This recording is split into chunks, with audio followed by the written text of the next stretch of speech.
Today we're going to make some chicken akhni, and for that you'll need sliced onions and chilli to taste if you want chilli, some ginger garlic paste, some chicken, some ghee, some oil, and our masalas, which are bay leaves, cardamom, cinnamon, salt, chili, dhania, haldi, curry, zira, and garam masala.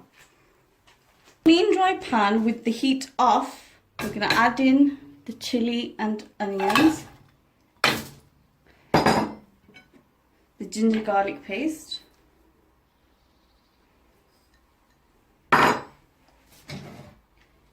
some oil, about 2 tablespoons, some ghee, about 2 tablespoons as well,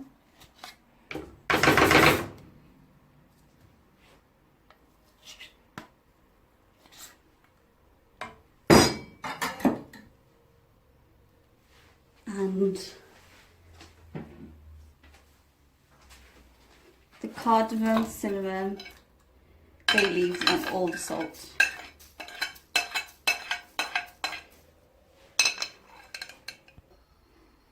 I've got the heat on medium to low, and all you're going to do is just give it a quick mix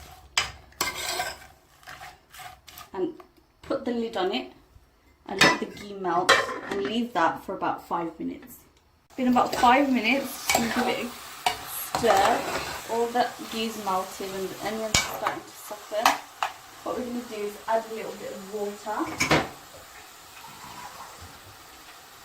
just so it doesn't stick to the bottom of the pan. And you're going to let this cook for another 10-15 minutes, coming back in between, adding water if it needs to, just in case it sticks, or until all your onions have dissolved. It's been about 10 minutes. Just going to give it a stir. Add a bit of water so it doesn't stick to the bottom anymore. Let that simmer. And in another 10 minutes, all the onions would have softened. Then we can add our spices. So it's been about 10 minutes, and what we're going to do is we're going to just help the onions by just mashing them with a potato masher. Doesn't need a lot because they're quite soft already. Then what we're going to do is add in our chicken.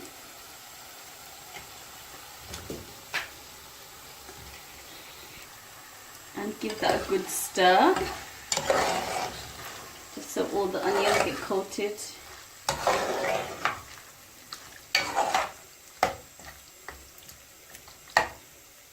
Put a lid on it and leave it for another 10 minutes to cook. It's been about 15 minutes since we last checked the chicken. You can see the chicken's turned white. So now it's time to add in all our spices, all of them together. Give that a good mix.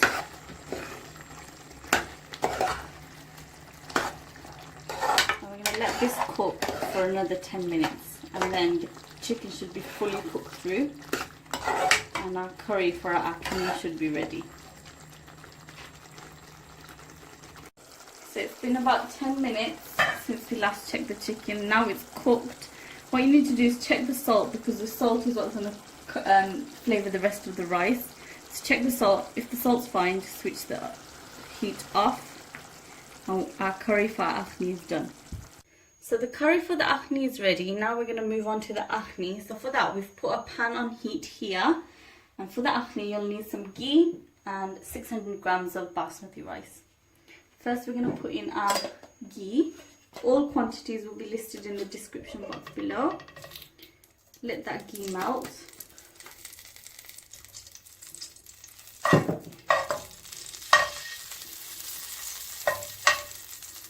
And I've already washed and drained this rice, so I'm just going to put it straight in. Make sure the heat is on medium, because we don't want to burn the rice, we just want to fry it a little bit. And mix it around in the ghee. And let that fry for about 5 minutes. It's been about 2-3 minutes. Now what we're going to do is add in the water. We're going to add enough boiling water just to cover all of the rice and chicken. Just enough to cover. Push in all the rice and all the chicken into the water. Give it a good mix. Put it on medium heat. And put the lid on and let that boil for about 5 minutes before you check it and stir it. So it's been about 5 minutes and most of the water has dried up. What we're going to do is quickly give that a mix through. Separate all the rice.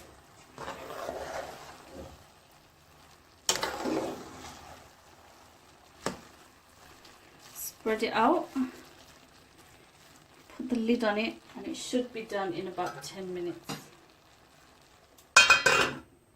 About 8 to 10 minutes and the rice looks like it's cooked. Just going to fluff it with my spoon. If you find that your rice isn't cooked, you could always put it into your oven on the lowest heat for about 5-10 minutes and it should cook all the rice through. But ours is ready now, so I'm going to switch off the heat and serve it up. Our akhni is now ready. Please remember to subscribe and leave a comment down below of recipes you want to see next. Thank you.